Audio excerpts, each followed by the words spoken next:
Salut à tous. Pénible ce match, hein.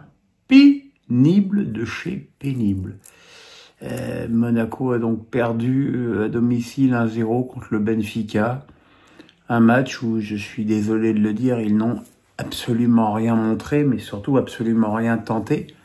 Je veux dire, quand tu joues un barrage ou un 16e de finale, c'est comme on veut de Ligue des Champions, à domicile, contre une équipe qui en plus t'a battu à domicile pendant la phase de poule, la moindre des choses, c'est de montrer un minimum d'engagement physique et de volonté de faire un résultat.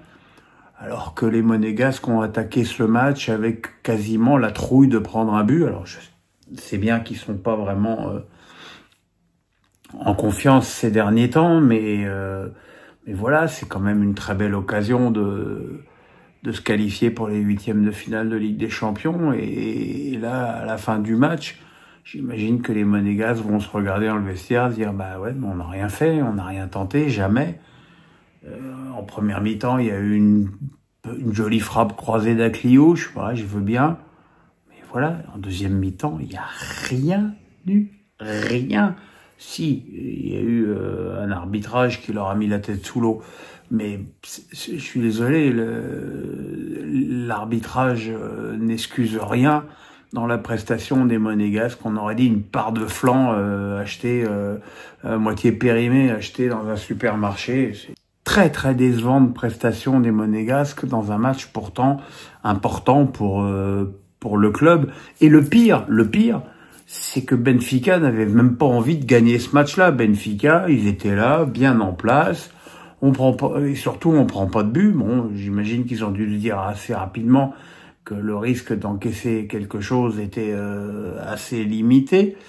Mais voilà, bon, évidemment, à la fin, les imprécisions de relance monégasque se multipliant, Benfica s'est dit on va peut-être marquer un deuxième but, mais et puis surtout en supériorité numérique, parce que bon, chronologiquement, c'est Pavlidis qui s'est imposé physiquement devant Salissou et qui a piqué son ballon devant un Majewski qui est sorti en claquette.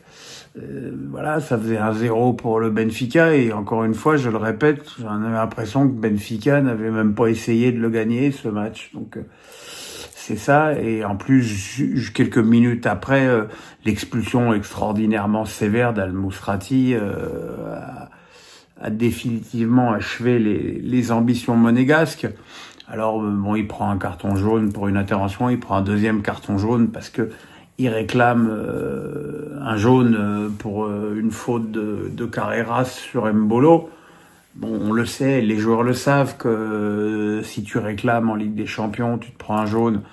Bon, c'est vrai que prendre un rouge pour ça, c'est à la fois stupide et très sévère, mais bon, c'est le règlement et on sait que les arbitres l'appliquent avec extrêmement de rigueur dans cette compétition.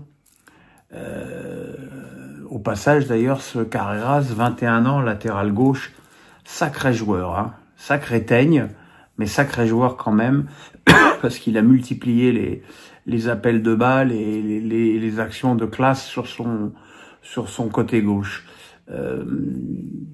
Voilà, le reste de la fin de match de Monaco ressemblait à une pauvre bouillie. C'était vraiment prestation très décevante. Alors, en plus, pour tout arranger, Al-Mousrati sera donc évidemment suspendu pour le match retour, mais aussi Zakaria et Vanderson qui ont pris tous les deux des jaunes, qui les priveront d'un match retour de toute façon extrêmement compliqué au stade de la Luz. En même temps, ça ne dépaysera pas les Portugais, puisqu'ils ont joué quasiment à domicile à Monaco, puisque de nombreuses associations du club lisboète avaient fait le déplacement. Mais bon, Monaco a l'habitude de jouer devant des tribunes vides. Pour une fois qu'elles étaient pleines, elles étaient pour l'adversaire. C'est aussi un problème. Enfin bon, ça, je pense que quand tu joues à Monaco, tu dois malheureusement avoir l'habitude de ce genre de phénomène. Enfin voilà, pas grand-chose à dire sur ce pauvre match, si ce n'est que j'ai attendu avec impatience qu'il soit terminé pour faire ma vidéo avant d'aller me coucher. Voilà, demain, je referai une vidéo sur DAZN et la Ligue. Hein. Ça va devenir vraiment un feuilleton, mais bon, il est évident qu'il s'est passé beaucoup de choses aujourd'hui et que la situation s'aggrave de façon extrêmement importante. Donc on fera un petit récap de tout ça et on cherchera à savoir quel avenir il peut y avoir à la fois pour DAZN et pour ce génie qu'est Vincent Labrune. Voilà mes amis, passez une bonne nuit, le pouce, la cloche, on s'abonne. À demain, passez une bonne nuit, bye bye.